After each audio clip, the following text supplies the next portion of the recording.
नमो लोये सौहरिहन्तानं नमो लोये सौहृदानं नमो लोये सौभागिर्यानं नमो लोये सौज्यायानं नमो लोये सौत्रिकावती सावनं ओंकारमिन्दु संयुक्त नित्यं जयन्ति योगिनः कामदमोक्षदं चैव ओंकाराय नमो नमः मङ्गलं भगवान् मङ्गलं भूतमोनि मङ्गलं कुञ्कुण्डार्यो विजेन्द्रमोसुमङ्गलं नमः सुमरिसाराय स्वानुभूत्या चकास्ते स्वभावाय भवाय सर्वाः विभाव निरुद्ध निराकार। अध्यात्म प्रेमी पंडित दौलतरामजी कृत 6 ढाळा અને પૂજ્ય ગુરુદેવ કાંજી સ્વામીના 6 ઢાળા ઉપરના પ્રવચનો એ સહિત આપણે 6 ઢાળાનો સ્વાધ્યાય કરી રહ્યા છીએ।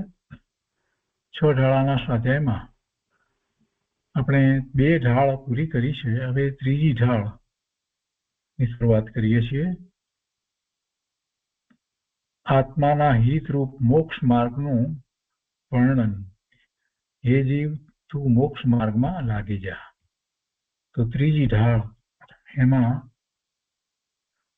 સાચું સુખ 2 પ્રકારે મોક્ષ માર્ગનું કથન, સાચું સુખ 2 પ્રકારે મોક્ષ માર્ગનું કથન અને સમ્યક દર્શનનો મહિમા, એમ મૂળ ગ્રંથમાં પુસ્તક લેવામાં આવ્યું છે કે સાચું સુખ, બીજું 2 પ્રકારે મોક્ષ માર્ગનું કથન અને સમ્યક દર્શનનો મહિમા। નરેન્દ્રચંદ જોગી રાસા। પહેલી ગાથા છે, ત્રીજી ઢાળની પહેલી ગાથા। आत्म को हित है सुख, सो सुख आकुलता बिन कहिए। आकुलता शिव माही न ताते, शिव मग लाग्यो चाहिए। सम्यक दर्शन ज्ञान चरण शिव मग सो विविध विचारो। जो सत्यारथ रूप सो निश्चय, कारण सो व्यवहारो। निश्चय અને વ્યવહારની પણ વાત કહી છે એમાં, અને શિવ માર્ગની અંદર કોઈ આકુરતા હોતી નથી એ વાત પણ કરી છે। તો અન્વયાર્થમાં અહીંયા કહે છે કે આત્મ કો હિત હૈ સુખ, આત્માનું કલ્યાણ છે સુખની પ્રાપ્તિ। સો સુખ આકુલતા બિન કહીએ, તે સુખ આકુલતા વગરનું કહેવાય છે। આકુલતા શિવમાં ન તાતઈ, આકુલતા મોક્ષમાં નથી, તેથી શિવ મગ લાગ્યો જોઈએ, મોક્ષ માર્ગમાં લાગવું જોઈએ, એટલે કે લાગી રહેવું જોઈએ, કેમ કે એમાં આકુરતા નથી। આગળ કહે છે કે સમ્યક દર્શન જ્ઞાન ચરણ શિવ મગ, સમ્યક દર્શન જ્ઞાન ચારિત્ર એ ત્રણેયની એકતા તે મોક્ષનો માર્ગ છે। સો દ્વિવિધ વિચારો, તે મોક્ષ માર્ગનો 2 પ્રકારથી વિચાર કરવો કે જો સત્યારથ રૂપ સો નિશ્ચય, જે વાસ્તવિક સ્વરૂપ છે તે નિશ્ચય મોક્ષ માર્ગ છે, અને કારણ સો વ્યવહારો, અને જે નિશ્ચય મોક્ષ માર્ગનું નિમિત્ત કારણ છે તેને વ્યવહાર મોક્ષ માર્ગ કહે છે। ભાવાર્થમાં અહીંયા કહે છે કે સમ્યક ચારિત્ર નિશ્ચય સમ્યક દર્શન જ્ઞાન પૂર્વક જ હોય છે। આ ભાવાર્થમાં મોટે ભાગે બ્રહ્મચારી હરિભાઈ જઈને પૂજ્ય ગુરુદેવના પ્રવચનમાંથી વાતો લીધી છે, એટલે ભાવાર્થ આમાં બહુ સુંદર લખ્યો છે એમણે। સમ્યક ચારિત્ર એ નિશ્ચય સમ્યક દર્શન જ્ઞાન પૂર્વક જ હોય। નિશ્ચય સમ્યક દર્શન જ્ઞાન વિના સમ્યક ચારિત્ર હોય નહીં। જીવને નિશ્ચય સમ્યક દર્શન સાથે જ સમ્યક ભાવ શ્રુત જ્ઞાન થાય છે અને નિશ્ચય નય તથા વ્યવહાર નય એ બંને સમ્યક શ્રુત જ્ઞાનના અંશો છે, એના અવયવો છે. નય શ્રુત જ્ઞાનમાં પડે, નિશ્ચય નય વ્યવહાર નય, તો કે છે કે બંને સમ્યક શ્રુત જ્ઞાનના અવયવો અંશો છે. તેથી મિથ્યા દ્રષ્ટિને નિશ્ચય કે વ્યવહાર નય હોઈ શકે જ નહીં, કેમ કે સમ્યક શ્રુત જ્ઞાનના અંશ કયા? નિશ્ચય નય અને વ્યવહાર નય. એટલે બંને સમ્યક હોય. વ્યવહાર નય વ્યવહારની અપેક્ષા સમ્યક છે, નિશ્ચય નિશ્ચયની અપેક્ષાથી સમ્યક છે. તો પછી મિથ્યા દ્રષ્ટિને તો ક્યાંથી હોય? એટલે કહે છે કે તેથી મિથ્યા દ્રષ્ટિને નિશ્ચય કે વ્યવહાર નય હોઈ શકે જ નહીં. આ બહુ વાત મહત્વની છે. નિશ્ચય નય વ્યવહાર નયની વાતો જે કરે, પણ એને કહીએ કે ભાઈ તને સમ્યક તો છે, સમ્યક તો નથી, અને તું તારી મતિ કલ્પનાએ જે નયો પાડી રહ્યો છે એ તો બધા મિથ્યા નય છે, એ તો બધા કુળ નય છે, એ સમ્યક નય નથી. બધી અપેક્ષાઓ જાત જાતની કરે, પણ જયારે સમ્યક તો નથી, તો વસ્તુ સ્વરૂપને જેમ છે તેમ જાણી નથી, તો પછી એમાં તું અનેકાંત દ્વારા વસ્તુ સ્વરૂપને સમજાવવાનો પ્રયત્ન કરીશ, પણ વસ્તુ સ્વરૂપ જ તું વિપરીત રીતે જાણે છે, તો પછી તારા નય બધા વિપરીત, ખોટા, કુનય. એટલે કે છે કે મિથ્યા દ્રષ્ટિને નિશ્ચય કે વ્યવહાર નય હોઈ શકે જ નહીં. માટે વ્યવહાર નય પ્રથમ હોય અને નિશ્ચય નય પછી પ્રગટે એમ માનનારને નયોના સ્વરૂપનું યથાર્થ જ્ઞાન નથી. બહુ લોકો પુસ્તકો લખી નાખે છે અને એમાં મહારાજ સાહેબના પ્રવચનોમાં એમને કંઈ કેટલા બધા આમ થઈ જાય છે, અને પછી પોતાની જે બુદ્ધિ હોય એ પ્રમાણે એનું નિરૂપણ કરી નાખે છે અને લખી નાખે છે. બહુ સરસ, બહુ સરસ. પણ ભાઈ જરાક શાસ્ત્ર વાંચો તો ખ્યાલ આવે કે શું વસ્તુ સ્વરૂપ છે. તમે કાંઈ જાણતા ન હો અને બે વાત સુભાવની કે કોઈક રીતે વાત કરીને સમજાવ્યું એટલે તમને ખ્યાલ આવ્યો એટલે તમે એમાં પછી એમ જ લાગી જાઓ, એમ ન હોય પ્રભુ. જીનવાણીનો અભ્યાસ કરવાનો હોય, વસ્તુ સ્વરૂપને જીનવાણી દ્વારા સમજવું જોઈએ, અને એ જીનવાણી જે છે એમાંથી જ આ 12 અંગ અને 14 પૂર્વની રચના થઈ છે. જીનેશ્વર ભગવાનની વાણી ઓમકાર રૂપે આવી એમાંથી, દિવ્ય ધ્વનિમાંથી. અને એ જે રચના કરનારા ગણધર ભગવાન છે, એમનો ક્ષયોક્ષમ કેવો, આ ભવે મોક્ષ જનાર છે, અને એમાંથી આચાર્ય ભગવાને એવું જ પોતે આત્મસાત કરી, સ્વીકાર કરી, અનુભવ કરી અને પછી એનું નિરૂપણ કર્યું હોય શાસ્ત્ર દ્વારા, તો એને અપેક્ષાથી આપણે એમ કહીએ કે આ જીનવાણી છે, જીનેશ્વર ભગવાનની દિવ્ય ધ્વનિમાંથી આવેલી વાત છે. પણ હવે જેને મિથ્યાત્વ છે અને એ પછી કંઈક લખી નાખે, એ બધું ઠીક નથી હોતું. એટલે અહીંયા જે વાત લીધી છે ને એ અપેક્ષાથી વાત લીધી છે કે ભાઈ એ મિથ્યા દ્રષ્ટિને તો નિશ્ચય નય કે વ્યવહાર નય હોઈ શકે જ નહીં. અને એટલા માટે જે પછી કેટલાક લોકો કે ના પહેલા વ્યવહાર, વ્યવહાર પહેલા, વ્યવહાર, વ્યવહાર નય પહેલા હોય ને પછી એનાથી જે નિશ્ચય ન થાય ને, આ બધી વાતો એટલા માટે જે ખોટી વાતો ચાલી રહી છે. બીજું, વળી નય નિરપેક્ષ હોતા નથી. નય નિરપેક્ષ કેવી રીતે હોય?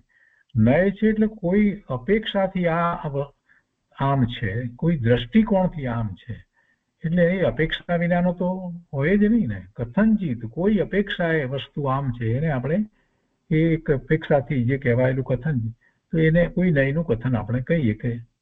તો નય નિરપેક્ષ હોતા નથી. નયને હંમેશા અપેક્ષા હોય. કઈ અપેક્ષાથી તમે વાત કરો છો? જ્યારે વાત કરવામાં આવી હોય તો નિશ્ચય નય અને વ્યવહાર નય મુખ્યપણે આપણે જે કહીએ છીએ દ્રવ્યાર્થિક નય અને પર્યાર્થિક નય, 7 નયમાં તો મુખ્યપણે આપણે એ રીતે કહીએ છીએ. અહીંયા કહે છે કે નિશ્ચય સમ્યક દર્શન પ્રગટ થયા પહેલા જો વ્યવહાર નય હોય તો નિશ્ચય નયની અપેક્ષા વિનાનો નિરપેક્ષ નય થયો. બહુ સમજવા જેવી વાતો છે આમાં.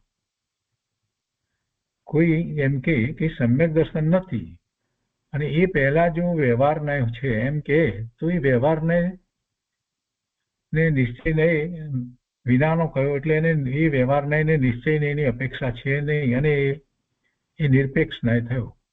તો એવો વ્યવહાર નય જે નિશ્ચય નયની અપેક્ષા વિનાનો વ્યવહાર નય જે છે એ ક્યાંથી સાચો હોય?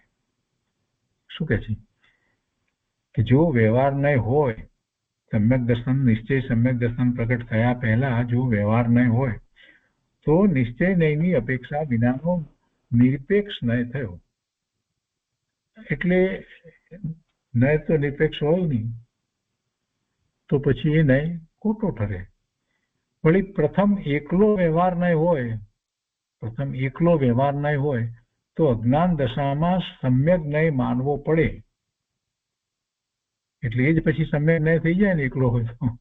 પણ નિરપેક્ષાનયા મિથ્યા સાપેક્ષા વસ્તુ તે અર્થકૃત, એ આપ્તમીમાંસાનો શ્લોક છે. નિરપેક્ષ નય જે છે એ મિથ્યા છે, સાપેક્ષ જ વસ્તુ. એટલે એવું આગળનું વચન છે. માટે અજ્ઞાન દશામાં કોઈ જીવને વ્યવહાર નહીં હોઈ શકે નહીં. અજ્ઞાન દશામાં કોઈ જીવને વ્યવહાર નહીં હોઈ શકે નહીં. નિશ્ચય એની તો વાત પછી છે, પણ કોઈ એમ માનતા હોય કે ના વ્યવહાર નહીં તો હોય ને, ભલે નથી થયું તો એ સમ્યક એમ વ્યવહારથી છે, પણ ભાઈ તને નિશ્ચય છે જ નહીં તો વ્યવહાર ક્યાંથી આવ્યો? માટે અજ્ઞાન દશામાં કોઈ જીવને વ્યવહાર નહીં હોઈ શકે નહીં, પણ વ્યવહાર આભાસ કે નિશ્ચય આભાસ રૂપ મિથ્યા નહીં હોઈ શકે. આ બધી ગુરુદેવે જે સ્પષ્ટતાઓ કરી છે ને એ જ અહીંયા બ્રહ્મચારી શ્રી હરિલાલ જઈને લીધી છે. બહુ સુંદર વાતો છે બધી. ત્રીજી વાત છે કે જીવ નિજ જ્ઞાયક સ્વભાવના આશ્રય વડે નિશ્ચય રત્નત્રય મોક્ષ માર્ગ પ્રગટ કરે ત્યારે સર્વજ્ઞ કથિત નવતત્વો, સાચા દેવગુરુ શાસ્ત્રની શ્રદ્ધા સંબંધી રાગ મિશ્રિત વિચારો અને મંદ કષાય રૂપ શુભ ભાવ તે જીવને જે પૂર્વે હતો, એટલે જ્યારે નિશ્ચય રત્નત્રય મોક્ષ માર્ગમાં આવે છે એવા નિશ્ચય રત્નત્રય પ્રગટ કરે છે, તો એની પહેલા એને આ હતું તો તેને વ્યવહાર નહીં કહેવો હોય તો કહેવાય, પણ કઈ અપેક્ષાથી કહેવાય કે ભૂત નૈગમ નહીંથી વ્યવહાર કારણ કહેવામાં આવે. ભૂત નહીંથી વ્યવહાર કારણ કહેવામાં આવે, કેમ કે એ પહેલા હતું એ અપેક્ષાથી. વાસ્તવમાં એને મોક્ષ માર્ગનું વ્યવહાર કારણ કહેવું હોય તો મોક્ષ માર્ગ પ્રગટ થયા પહેલા તો કહેવાય નહીં. એને મોક્ષ માર્ગ પ્રગટ થયા પહેલા જયારે એને એમ કહેવામાં આવે તો નિશ્ચય નથી અને વ્યવહાર કેવી રીતે સાચો? તો પછી એમ કે છે કે જો એને પ્રગટ થયું છે તો પછી એમ કહેવાય કે જે એ નિશ્ચયથી જે સમ્યક તો પ્રગટ થયું છે તો એની પહેલા જે પ્રકારના સાચા દેવગુરુ શાસ્ત્રની શ્રદ્ધા સંબંધી રાગ મિશ્રિત વિચારો અને મંદ કષાય રૂપ શુભભાવ વગેરે જતા કે સ્વરૂપનું લક્ષ કરવું, આ બધું હતું એને ભૂત નૈગમ નહીંથી વ્યવહાર કારણ કહેવામાં આવે છે. અને પરમાત્મા પ્રકાશમાં એ રીતે અધિકાર 2 માં ગાથા 14ની ટીકામાં લીધું છે. વળી તે જ જીવને નિશ્ચય સમ્યક દર્શનની ભૂમિકામાં શુભરાગ અને નિમિત્તો કેવા પ્રકારના હોય તેનું સહચરપણું બતાવવા વર્તમાન શુભરાગને વ્યવહાર મોક્ષ માર્ગ કયો છે. નિશ્ચય મોક્ષ માર્ગમાં જે પ્રવર્તે છે એને સાથે રહેલો શુભભાવ શુભરાગ છે એને વ્યવહાર મોક્ષ માર્ગ કયો છે. અને તેમ કહેવાનું કારણ એ છે કે તેથી જુદા પ્રકારના એટલે વિરુદ્ધ પ્રકારના નિમિત્તો તે દશામાં એટલે સમ્યક દર્શનની દશામાં કોઈને હોઈ શકે નહીં. એટલે શુભભાવ સમ્યક દ્રષ્ટિના જે હોય એને જ વ્યવહાર મોક્ષ માર્ગ કહે છે. ગમે તેવા શુભભાવને વ્યવહાર મોક્ષ માર્ગ નથી કહ્યો. એ પ્રકારે નિમિત્ત વ્યવહાર હોય છે તો પણ તે ખરું કારણ નથી. એટલે પાછું સાથે પણ લીધું કે એ પ્રકારે આવા શુભરાગ વગેરે હોય છે તેને નિમિત્ત અથવા વ્યવહાર એવો હોય છે, છતાં પણ એ ખરેખર સમ્યક્ત્વનું ખરું કારણ નથી. નિશ્ચય સમ્યક્ત્વ પ્રગટ કરવા માટે એ ખરેખરું કારણ નથી. ચોથી વાત, આત્મા પોતે જ સુખ સ્વરૂપ છે, તેથી આત્માના આશ્રયે જ સુખ પ્રગટ થઈ શકે છે, પણ કોઈ નિમિત્ત કે વ્યવહારના આશ્રયે સુખ પ્રગટ થઈ શકે નહીં. પાંચમી વાત, મોક્ષ માર્ગ તો એક જ છે, તે નિશ્ચય સમ્યક દર્શન જ્ઞાન ચારિત્રની એકતા રૂપે છે. તો બધી જ જગ્યાએ શાસ્ત્રમાં એ વાત લેવામાં આવી છે. ઉમા સ્વાતીજી ભગવાને એ જ રીતે કહ્યું. સમ્યક દર્શન જ્ઞાન ચારિત્રાણી મોક્ષ માર્ગ એની એકતા રૂપે છે. અહીંયા તો પછી પ્રવચન સારની ગાથા 82, 199 તથા મોક્ષ માર્ગ પ્રકાશકની અંદર પણ આ વાત એ રીતે લીધી છે કે મોક્ષ માર્ગ તો એક જ છે અને તે નિશ્ચય સમ્યક દર્શન જ્ઞાન ચારિત્રની એકતા રૂપે છે, એવો મોક્ષ માર્ગ છે. કૃપાળુ દેવે એમ કહ્યું કે ભક્તિ એક માર્ગ છે, ભક્તિ પણ એક માર્ગ છે. એમ નથી કહ્યું કે એ મોક્ષ માર્ગ છે, એમ નથી કહ્યું. ભક્તિ પણ એક માર્ગ છે એમ કહ્યું છે. એટલે લોકો એને એમ લઈ લીધું બેસી ગયા કે એ પણ મોક્ષ માર્ગ છે. ભક્તિ મોક્ષ માર્ગ અને જ્ઞાન મોક્ષ માર્ગ, આવું ઊંધો અર્થ કરે છે. અને પછી જે કૃપાળુ દેવે જે કહ્યું કે 3 કાળમાં એક જ માર્ગ હોય એની જે વાત કરી, એને તો પછી વિચાર કરતા નથી. કૃપાળુ દેવે તો એ કહ્યું છે કે માર્ગ તો એક જ હોય, 3 કાળમાં 2 માર્ગ હોય જ નહીં, એક જ માર્ગ છે. પરમાર્થ માર્ગ તો એક જ છે. પણ જીવોને બહુ વિચાર કરવો ન હોય, પ્રમાદ સેવવો હોય અને સાચા તત્વને સમજ્યા વિના બસ આપણે જય ભગવાન બસ બધું ધર્મ કરીએ છીએ, એટલે પછી આવી જ વાતો ચાલે. વસ્તુ સ્વરૂપને સમજ્યા વિના આવું તો અનંતકાળમાં અનંત વાર આપણે કરી ચૂક્યા છીએ. સમજ્યા વિના જે કંઈ ધર્મ કર્યો છે એમાં થોડો શુભભાવ હતો એટલે કોઈક વખત મનુષ્યની ગતિ થઈ, કોઈક વખત વધારે શુભભાવ હતો તો દેવની ગતિ થઈ, પણ છેવટે પડીને પાછા તિર્યંચમાં ગયા અને તિર્યંચમાં અનેક જાતની ગતિમાં ગયા, એક ઇન્દ્રિયથી પંચેન્દ્રિય સુધી બધું થયું છે, કાંઈ નથી થયું. તો હવે એ વાતને સમજવાની છે કે અનંત કાળ વીતી ગયો, અનંત જીવો સિદ્ધ થયા, અનંત જીવો સિદ્ધ થયા, આટલો અનંત કાળ વીતી ગયો અને હજી જો હું આ જ રીતે કરીશ, ધર્મને આવી રીતે સમજીશ તો સમ્યક તો કેવી રીતે પ્રગટ થશે? સમ્યક તો પ્રગટ નહીં થાય તો મોક્ષ માર્ગની શરૂઆત થતી નથી. બધી વાતનો વિચાર કરવાનો છે. 6, હવે મોક્ષ માર્ગ તો કાંઈ 2 નથી, મોક્ષ માર્ગ તો 2 નથી, પણ મોક્ષ માર્ગનું નિરૂપણ 2 પ્રકારથી છે. નિરૂપણ જ્યાં સાચા મોક્ષ માર્ગને મોક્ષ માર્ગ નિરૂપણ કર્યો છે તે નિશ્ચય મોક્ષ માર્ગ છે, તથા જ્યાં જે મોક્ષ માર્ગ તો નથી પરંતુ મોક્ષ માર્ગનું નિમિત્ત છે અથવા તો સહચારી છે, સાથે રહેલ શુભભાવ વગેરે છે, તો ત્યાં તેને ઉપચારથી મોક્ષ માર્ગ કહીએ તો તે વ્યવહાર મોક્ષ માર્ગ છે. પણ એ નિશ્ચયથી મોક્ષ માર્ગ પ્રગટ થયા પછીથી, કારણ કે નિશ્ચય વ્યવહારનું સર્વત્ર એવું જ લક્ષણ છે, નિશ્ચયપૂર્વક જ વ્યવહાર હોય છે. અર્થાત સાચું નિરૂપણ તે નિશ્ચય તથા ઉપચાર નિરૂપણ તે વ્યવહાર. સાચું નિરૂપણ હોય નહીં અને સીધો ઉપચાર ક્યાંથી આવે? એમ તો બને જ નહીં. માટે નિરૂપણની અપેક્ષાએ 2 પ્રકારે મોક્ષ માર્ગ જાણવો, પણ એક નિશ્ચય મોક્ષ માર્ગ છે તથા એક વ્યવહાર મોક્ષ માર્ગ છે, એમ 2 મોક્ષ માર્ગ માનવા એ મિથ્યા છે. એ મોટું મિથ્યાત્વ છે. એ મોક્ષ માર્ગ 2 નથી. આ મોક્ષ માર્ગ પ્રકાશકમાં પંડિત ટોડરમલજીએ વાત લખી છે, લીધી છે. તો એ રીતે આ પહેલી ગાથા થઈ, 3જી થાળની, એની ઉપર પૂજ્ય ગુરુદેવે જે વિસ્તાર કર્યો છે, એટલે અહીંયા તો એ રીતે શીર્ષક લેવાયું છે, આત્માના હિતરૂપ મોક્ષ માર્ગનું વર્ણન. એ જીવ તું મોક્ષ માર્ગમાં લાગી જા.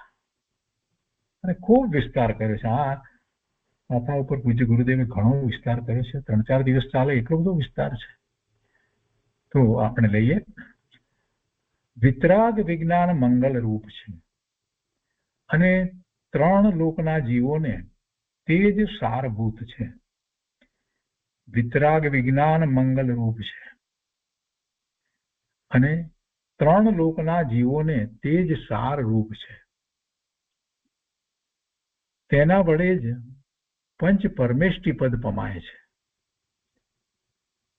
પંચ પરમેષ્ટિમાં 3 પદ જે છે એ 3 પદમાં એ ગણધર આચાર્ય, ઉપાધ્યાય અને મુનિ, એ 3 પદ જે છે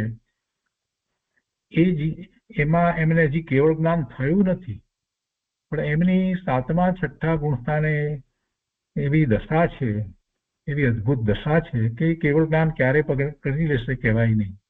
એટલે એમને પણ આપણે સિદ્ધ ભગવાન અને હરિયન પરમાત્માની સાથે નમસ્કાર કરીએ છીએ. એ પદ તો એ પંચ પરમેષ્ટિ પદમાં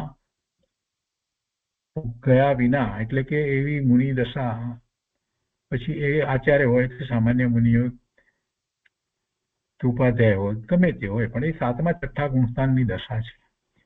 એ દશા આવ્યા વિના હરિયન દશા થતી નથી.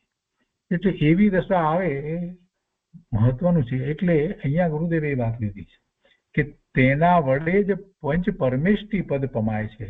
કેમ કે એ 3માંથી કોઈ એક અવસ્થા થાય અને ત્યાર પછી હરિયન દશા અને પછી સિદ્ધ દશા થાય છે. તો એ વિતરાગ વિજ્ઞાન દ્વારા થાય છે. હવે વિતરાગ વિજ્ઞાનમાં વિતરાગ અને વિજ્ઞાન 2 શબ્દ છે, ને વિતરાગની અંદર પણ 2 શબ્દો છે. એનો સમાસ જે છે એ સંધિ છૂટી પાડીએ છીએ. વિતરાગ, જે વીતી ગયો છે તે રાગ, વિતરાગ એક એ રીતે એનો અર્થ કરવામાં આવે છે. વીતી ગયો છે, ચાલ્યો ગયો, જતો રહ્યો છે એવો રાગ. જે ચાલ્યો ગયો હોય રાગ પછી શું રહે? અને વિતરાગ એટલે રાગ જે જ્યાં રહે છે, જે જગ્યાએ રાગ રહે છે એ પછી વીતી ગયો, એનો અર્થ કે એ એનું સ્થાન હતું નહીં. જ્યાં રાગ હતો એ જગ્યાએ એનું સ્થાન હતું જ નહીં, એટલે જ એ નીકળી જાય ને, તો જ રાગ નીકળી જાય ને, વીતી જાય ને. તો જે બાકી રહ્યો, જે જગ્યાએ હતો તે જગ્યાએ શું રહ્યું? તો કે શુદ્ધ ભાવ બાકી રહે છે પછી, અને એને જ વિતરાગ કહેવામાં આવે છે. વિતરાગતાનો આખો અર્થ એ રીતે જ છે કે જે શુદ્ધ ભાવ છે તે જ વિતરાગતા છે. શુદ્ધ ભાવે પરિણામે એ જ વિતરાગી ભાવ છે. અને એનું દર્શાવનારું વિજ્ઞાન, વિશેષ જ્ઞાન, એ વિતરાગ વિજ્ઞાન, એ જીનેશ્વર ભગવાનની વાણી છે, એ મંગલ રૂપ છે. અને 3 લોકના જીવોને તે વિતરાગ વિજ્ઞાન અથવા તો જીનેશ્વર ભગવાનની દિવ્ય ધ્વનિ, એ વાણી, પ્રભુની વાણી, એ 3 લોકના જીવોને સારભૂત છે. તેના વડે જ પંચ પરમેષ્ટિ પદ પમાય છે. ને આવા વિતરાગ વિજ્ઞાનને મંગલ રૂપે નમસ્કાર કરી અને પંડિત દોલતરામજીએ આ 6 ઢાળા ગ્રંથ લખવાની શરૂઆત કરી છે.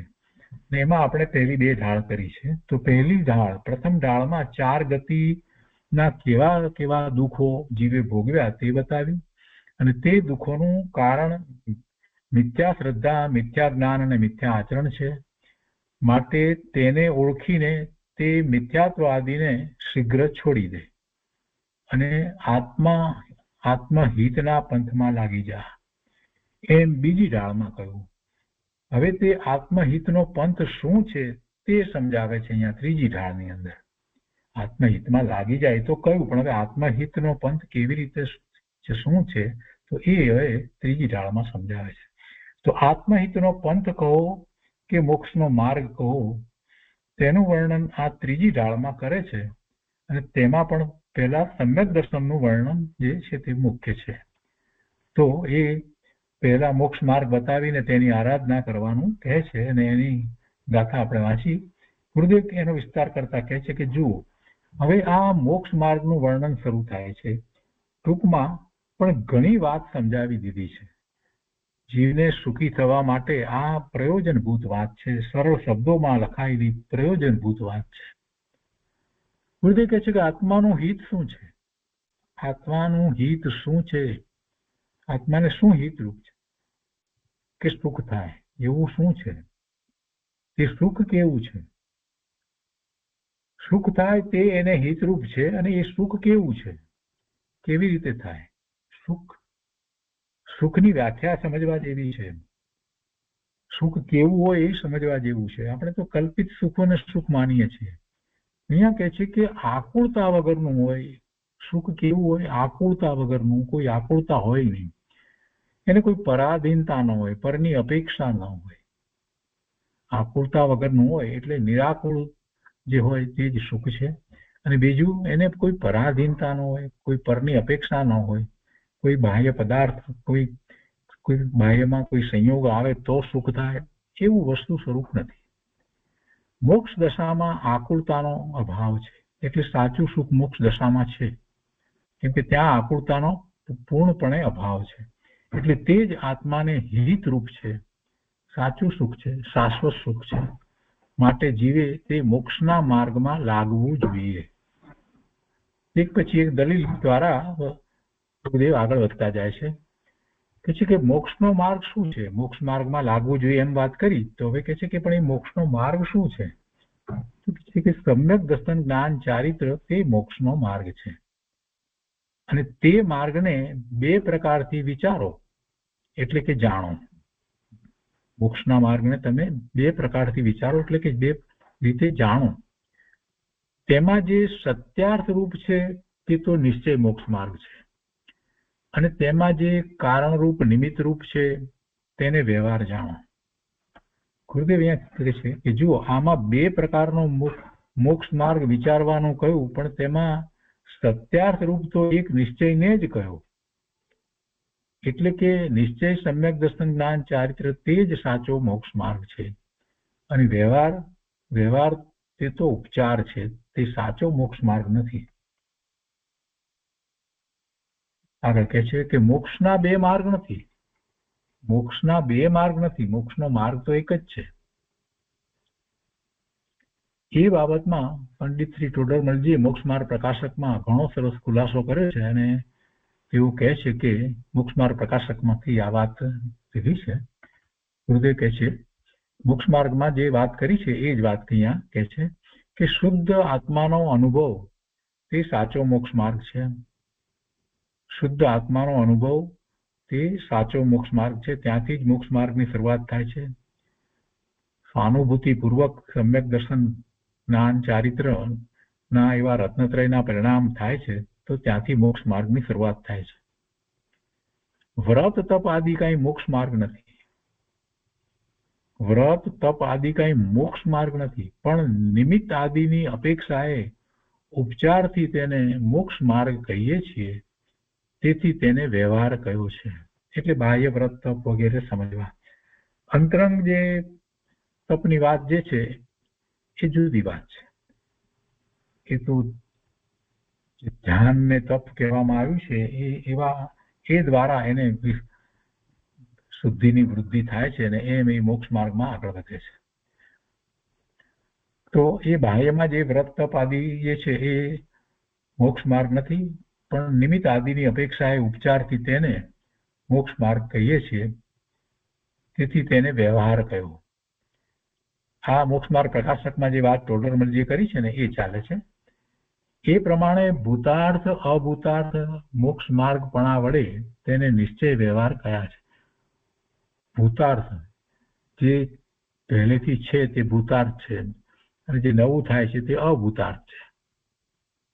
એટલે કે છે કે એ પ્રમાણે ભૂતાર્થ અભૂતાર્થ મોક્ષ માર્ગપણા વડે તેને નિશ્ચય વ્યવહાર કયા છે એમ જ માનવું. એટલે કે ભૂતાર્થ મોક્ષ માર્ગને તો નિશ્ચય મોક્ષ માર્ગ કયો છે, જે અનાદિનો છે, એક જ માર્ગ છે, એ જ માર્ગે ચાલી અને જીવો સિદ્ધ દશાને પામ્યા, આનંદ સિદ્ધો થયા. અને અભૂતાર્થને વ્યવહાર કયો છે એમ જાણવું. પણ એ બંને સાચા મોક્ષ માર્ગ છે અને બંને ઉપાદેય છે એમ માનવું તે તો મિથ્યા બુદ્ધિ છે. બંને સાચા મોક્ષ માર્ગ ને બંને ઉપાદેય એમ માનવામાં આવે વ્યવહાર મોક્ષ માર્ગ ને, તો એ તો મિથ્યા બુદ્ધિ જ છે. તો શું કરવું? તો તેનો ખુલાસો કરતા પંડિતજી જૈન સિદ્ધાંતનું રહસ્ય સમજાવે છે કે નિશ્ચયને વડે જે નિરૂપણ કર્યું હોય તેને સત્યાર્થ માની તેનું શ્રદ્ધાન કરવું, અને એ જ શ્રદ્ધા રૂપે અંગીકાર કરવું. નિશ્ચય નય વડે જે નિરૂપણ કર્યું હોય તેને સત્યાર્થ માની તેનું શ્રદ્ધાન અંગીકાર કરવું, તથા વ્યવહાર નય વડે જે નિરૂપણ કર્યું હોય તેને અસત્યાર્થ માની અથવા તો ઉપચાર માત્ર માની તેનું શ્રદ્ધાન છોડવું. નિશ્ચય નય વડે શુદ્ધ જ્ઞાન ઘન સ્વભાવના મહિમામાં લીન થવું તે મોક્ષનું કારણ છે. અહીંયા અસત્યાર્થ શબ્દ મૂક્યો છે, તો એ નિશ્ચય મોક્ષ માર્ગની અપેક્ષા એ સત્ય નથી, એટલે અસત્યાર્થ. વ્યવહાર નય વડે જે નિરૂપણ કર્યું હોય તેને મોક્ષ માર્ગ નિશ્ચય મોક્ષ માર્ગની અપેક્ષાએ એને અસત્યાર્થ માનવું. પણ એવા સ્વભાવ છે, પણ એને મોક્ષ માર્ગ ન કહેવાય, એટલે એને મોક્ષ માર્ગ તરીકે એનું શ્રદ્ધાન છોડવું. એમ આખો કહેવાનો આશય છે. નિશ્ચય નહીં વડે શુદ્ધ જ્ઞાન ઘન સ્વભાવના મહિમામાં લીન થવું તે મોક્ષનું કારણ છે. નિજ શુદ્ધ સ્વરૂપ, પોતે જ કારણ પરમાત્મા, પોતે જ ક્રમ પારિણામિક ભાવ, એવો પોતાનો જ્ઞાન આનંદ સ્વભાવ, એમાં લીન થવું તે મોક્ષનું કારણ છે. આગળ કહે છે, અહીં મોક્ષ માર્ગને બે પ્રકારથી વિચારવાનું કહ્યું. તેમાં પણ એ નિયમ સમજવો કે સાચો મોક્ષ માર્ગ એક જ છે. તેથી અહીં પહેલી જ ગાથામાં પંડિત દોલતરામજીએ કહ્યું કે જો સત્યારથ રૂપ સો નિશ્ચય, એટલે નિશ્ચય મોક્ષ માર્ગ તે જ સાચો મોક્ષ માર્ગ છે. પંડિત ટોડરમલજીએ પણ એમ જ કહ્યું છે કે મોક્ષ માર્ગ તો કાંઈ બે નથી, પણ મોક્ષ માર્ગનું નિરૂપણ બે પ્રકારથી છે. જ્યાં સાચા મોક્ષ માર્ગને મોક્ષ માર્ગ તરીકે નિરૂપણ કર્યો છે તે નિશ્ચય મોક્ષ માર્ગ છે, તથા જ્યાં જે મોક્ષ માર્ગ તો નથી પરંતુ મોક્ષ માર્ગનું નિમિત્ત છે અથવા તો સહકારી છે, તેને ઉપચારથી મોક્ષ માર્ગ કહીએ તે વ્યવહાર મોક્ષ માર્ગ છે. એ પંડિત ટોડરમલજીએ કહ્યું છે. નિશ્ચય વ્યવહારનું સર્વત્ર એવું જ લક્ષણ છે, અર્થાત સાચું નિરૂપણ તે નિશ્ચય અને ઉપચાર નિરૂપણ તે વ્યવહાર. આ પ્રમાણે નિરૂપણની અપેક્ષાએ બે પ્રકાર જાણવા, પણ એક નિશ્ચય મોક્ષ માર્ગ છે તથા એક વ્યવહાર મોક્ષ માર્ગ છે. એમ બે મોક્ષ માર્ગ નથી અને એમ બે મોક્ષ માર્ગ માનવા એ મિથ્યા છે. નિરૂપણ બે પ્રકારથી છે પણ માર્ગ તો એક જ છે. નિશ્ચય મોક્ષ માર્ગ એક જ સાચો મોક્ષ માર્ગ છે. શ્રી કુમકુંદાચાર્ય ભગવાને સમયસારમાં ઠેર ઠેર એ વાત સ્પષ્ટ સમજાવી છે કે ભૂતાર્થ સ્વભાવના આશ્રયે જ જીવ સમ્યક દ્રષ્ટિ થાય છે, બીજી કોઈ રીત નથી. ભક્તિ કરતા કરતા સમ્યક દર્શન નથી થતું. ભૂતાર્થ સ્વભાવના આશ્રયે જ જીવ સમ્યક દ્રષ્ટિ થાય છે. ભક્તિ, પૂજા, વિનય, સ્તવન, સ્તુતિ આ બધા શુભભાવ જીવને હોય પણ એનાથી સમ્યક દર્શન નથી થતું. પોતાનો શુદ્ધ સ્વભાવ છે, એ સ્વભાવના આશ્રય એટલે કે એનું લક્ષ્ય કરી અને એમાં એકાગ્રતા કરતા સ્વભાવ ભાવે પરિણમતા સ્વાનુભૂતિ થતા સમ્યક દર્શન થાય છે, બીજી કોઈ રીત નથી. એટલે ભૂતાર્થ સ્વભાવના આશ્રયે જ જીવ સમ્યક દ્રષ્ટિ થાય છે. નિશ્ચય નહીંના આશ્રયે મુનિવરો મોક્ષને સાધે છે. સમયસારમાં તો આચાર્ય દેવે, કુંદાચાર્ય ભગવાને અને ટીકામાં અમૃતચંદ્રાચાર્ય ભગવાને અને જયસેન આચાર્ય ભગવાને પણ મોક્ષ માર્ગનો ઘણો ખુલાસો કર્યો છે. મોક્ષનો માર્ગ ખુલ્લો મૂક્યો છે. હજારો શાસ્ત્રોનો ભંડાર સમયસારમાં ભર્યો છે.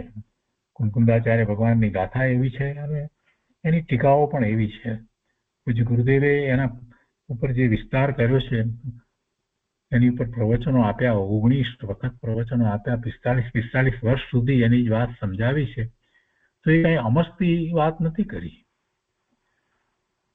ત્યાં મોક્ષ માર્ગ આચાર્ય ભગવાને ખુલ્લો મૂક્યો છે. મોક્ષ માર્ગ બહુ સ્પષ્ટ ત્યાં કર્યો છે. અને ગુરુદેવ તો કહે છે કે હજારો શાસ્ત્રોનો ભંડાર સમયસારમાં ભર્યો છે. આગળ કહે છે, વિતરાગી દેવ ગુરુ ધર્મની શ્રદ્ધા, નવ તત્વ સંબંધી બરાબર જાણપણું અને વ્રત સમિતિ રૂપ ચારિત્ર, એવો જે વ્યવહાર તેને નિશ્ચયનું કારણ કહ્યું. પણ એનો અર્થ એમ ન સમજવો કે નિશ્ચયના ભાન વગર એકલો વ્યવહાર કરતા કરતા તે નિશ્ચય મોક્ષ માર્ગનું કારણ થઈ જશે. જો કારણ કહ્યું એટલે એમ ન સમજવું કે આ કરવાથી નિશ્ચય મોક્ષ માર્ગ પ્રગટશે, એમ ન સમજવું. નિશ્ચયના ભાન વગર એકલો આવો વ્યવહાર કરવાથી નિશ્ચય મોક્ષ માર્ગ થતો નથી. એટલે કે નિશ્ચયથી સમ્યક દર્શન થતું નથી. નિશ્ચય વગરના વ્યવહારને તો કારણ તરીકે ઉપચાર પણ નથી આવતો. નિશ્ચય વગરના વ્યવહારને તો કારણ તરીકેનો ઉપચાર પણ નથી આવતો, એટલે તેને ઉપચાર ખરેખર કહેવાય નહીં નિશ્ચય ન હોય તો. કાર્ય વગર કારણ કોનું? કાર્ય જ આવ્યું નથી, નિશ્ચયથી મોક્ષ માર્ગ પ્રગટ થયો જ નથી, તો પછી એને કાર્ય આવ્યા પહેલા એનું કારણ કેવી રીતે કહેવાય? વ્યવહાર માર્ગને એનું કારણ કેવી રીતે કહેવાય? નિશ્ચયપૂર્વકનો જે વ્યવહાર છે તેને ઉપચારથી કારણ કહેવાય છે. કયા વ્યવહારને કારણ કહેવાય? નિશ્ચય સહિત નિશ્ચયપૂર્વકનો જે વ્યવહાર છે તેને ઉપચારથી કારણ કહેવાય. અને શુદ્ધ આત્માના આશ્રય થયેલા જે સમ્યક રુચિ, જ્ઞાન અને લીનતા તે સાચો મોક્ષ માર્ગ છે. શુદ્ધ આત્માના આશ્રય થયેલ સમ્યક રુચિ, સમ્યક જ્ઞાન, સમ્યક પ્રકારે સ્વરૂપમાં લીનતા તે સાચો મોક્ષ માર્ગ છે. આવા મોક્ષ માર્ગને જાણીને એ જીવ તેની આરાધનામાં તારા આત્માને જોડ. આત્મા આશ્રિત જે રત્નત્રય, સમ્યક દર્શન, સમ્યક જ્ઞાન, સમ્યક ચારિત્ર, એ ત્રણ છે એટલે રત્નત્રય. આત્મા આશ્રિત જે રત્નત્રય તેના જ વડે મોક્ષ પમાય છે, તેમાં જ નિરાકુળ સુખ છે અને તે જ આત્માનું કલ્યાણ છે. આ રીતે છે સમ્યક દર્શન, જ્ઞાન, ચારિત્રાણી મોક્ષ માર્ગ, તેનું આ વર્ણન છે. એટલે તત્વાર સૂત્રની પહેલી ગાથાનું આ વર્ણન છે એમ કહીએ તો પણ ચાલે. મોક્ષ એટલે શું અને તે મોક્ષનો ઉપાય શું, એ બંને વાત એક શ્લોકમાં બતાવી દીધી. મોક્ષ એટલે શું એ જે કહ્યું અને એનો ઉપાય શું એ પણ એક સાથે આવી ગયું ને. સમ્યક દર્શન, જ્ઞાન, ચારિત્રાણી મોક્ષ માર્ગ. પહેલા સૂત્રમાં મોક્ષની પણ વ્યાખ્યા આવી ગઈ, મોક્ષ કોને કહેવાય અને મોક્ષનો ઉપાય શું એ પણ આવી ગયું એક જ સૂત્રની અંદર.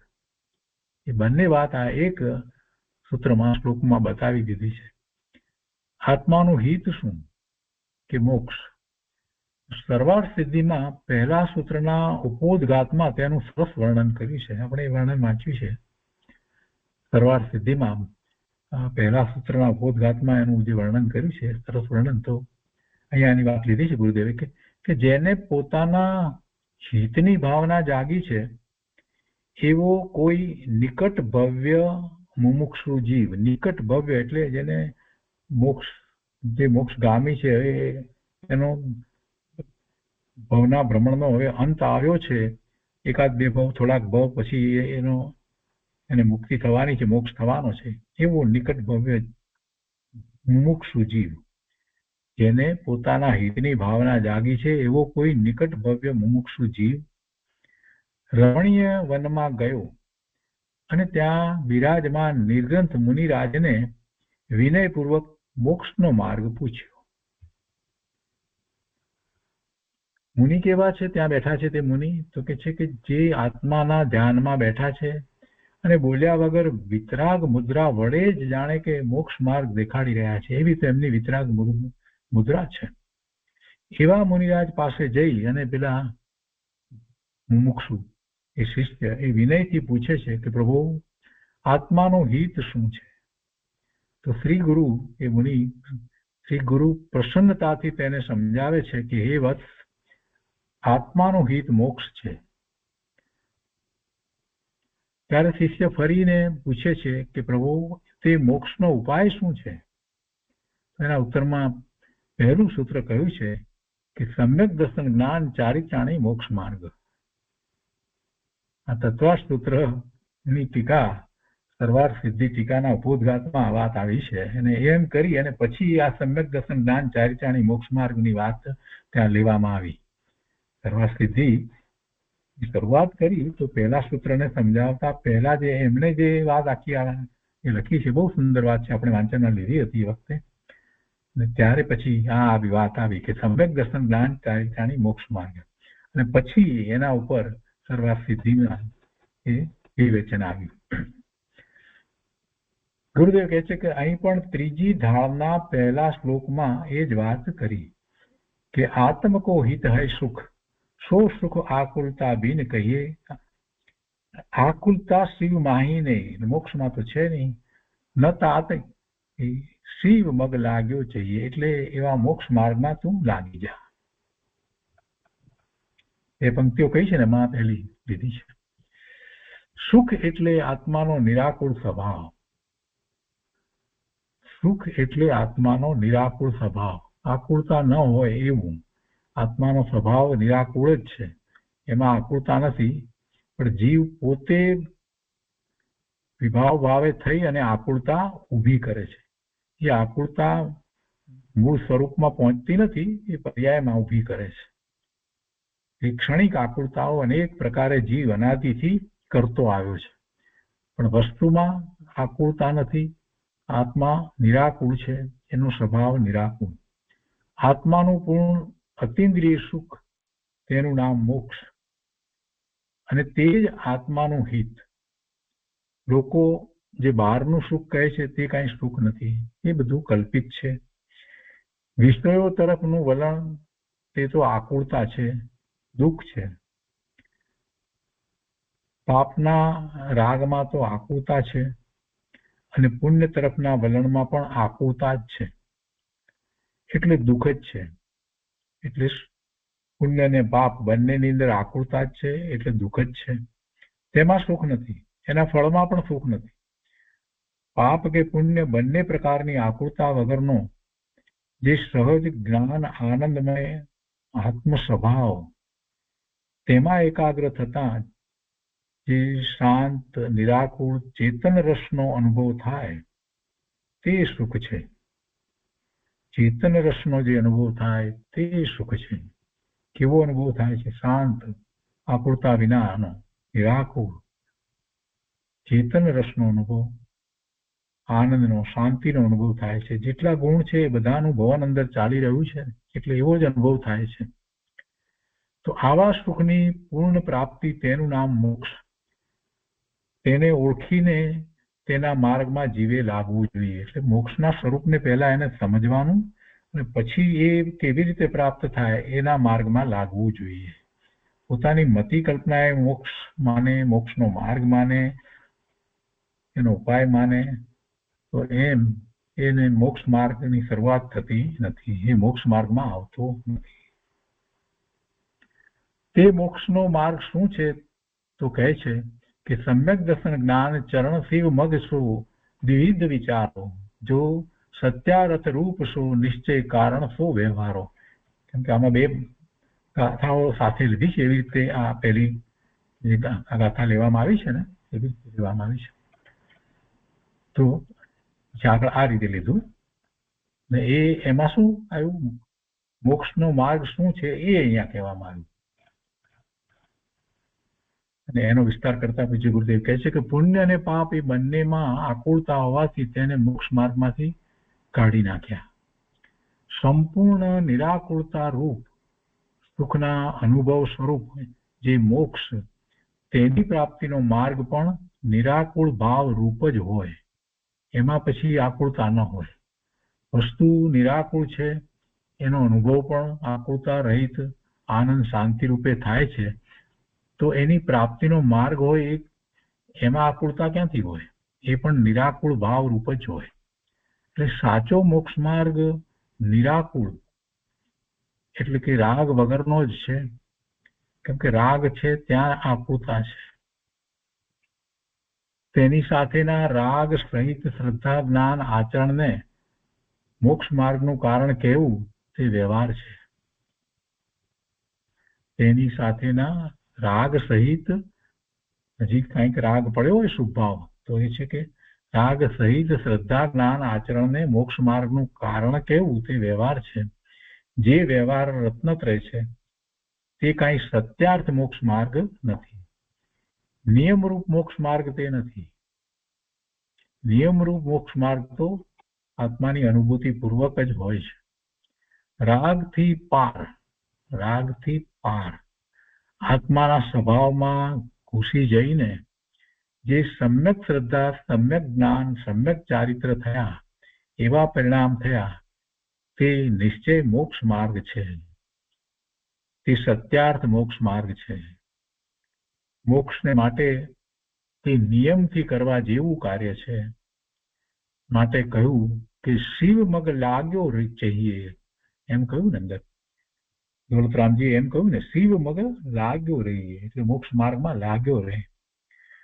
શુભ રાગમાં લાગ્યો રહેવાનું ના કહ્યું, પણ આત્માના સમ્યક શ્રદ્ધા જ્ઞાન ચારિત્ર રૂપ નિશ્ચય મોક્ષ માર્ગમાં લાગવાનું કહ્યું.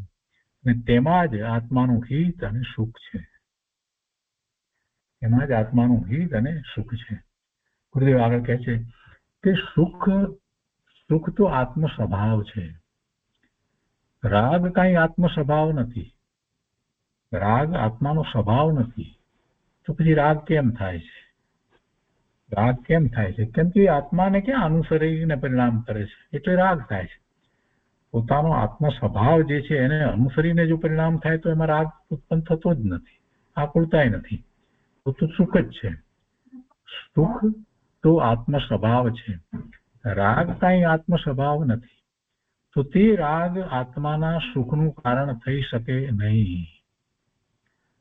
જે આત્માનો સ્વભાવ નથી એ આત્માના સુખનું કારણ કેવી રીતે થાય? એટલે કે ન થાય. સુખ જેનો સ્વભાવ છે તેને જાણતા અનુભવતા જ સુખ થાય છે.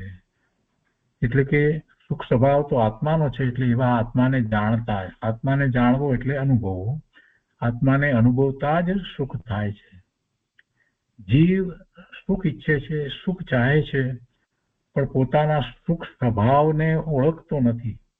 સુખ સ્વભાવને ભૂલીને તે રાગમાં અને સંયોગમાં સુખને શોધે છે.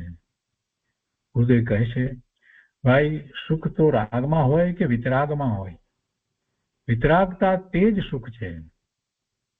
વિતરાગતા તે જ સુખ છે. તેને જીવે કદી જાણ્યું નથી. જેણે રાગમાં અને પુણ્યમાં સુખ માન્યું, પુણ્યના ફળમાં સુખ માન્યું, તેને મોક્ષની શ્રદ્ધા નથી. તેથી કહ્યું કે સુખ તો આકુળતા વગરનું છે, અને એવા સુખને માટે શિવ માર્ગમાં લાગ્યા રહેવું. આત્માના આવા અતિન્દ્રિય સુખને ધર્મી જીવો જ જાણે છે. એટલે કે સમ્યક દ્રષ્ટિ જીવો જ એને જાણે છે, અનુભવ સહિત જાણે છે. અને સ્વપરના ભેદ જ્ઞાન પૂર્વક વિતરાગ વિજ્ઞાન વડે જ તે સુખ અનુભવાય છે. તો આજનો સ્વાધ્યાય આપણે અહીંયા સુધી રાખીએ છીએ. પૂજ્ય ગુરુદેવે ઘણો વિસ્તાર કર્યો છે, ખૂબ સરળ ભાષામાં વિસ્તાર કર્યો છે. ખૂબ ભાવપૂર્વક વાંચતા જઈએ, હૃદયને સ્પર્શી જાય એ જ રીતે એનો વિચાર કરતા જઈએ તો આમાંથી આપણને ઘણું સમાધાન થઈ જાય છે. કઈ વિકલ્પો કરવાની પછી જરૂર જ ના રહે, એવું સમાધાન પ્રાપ્ત થાય છે.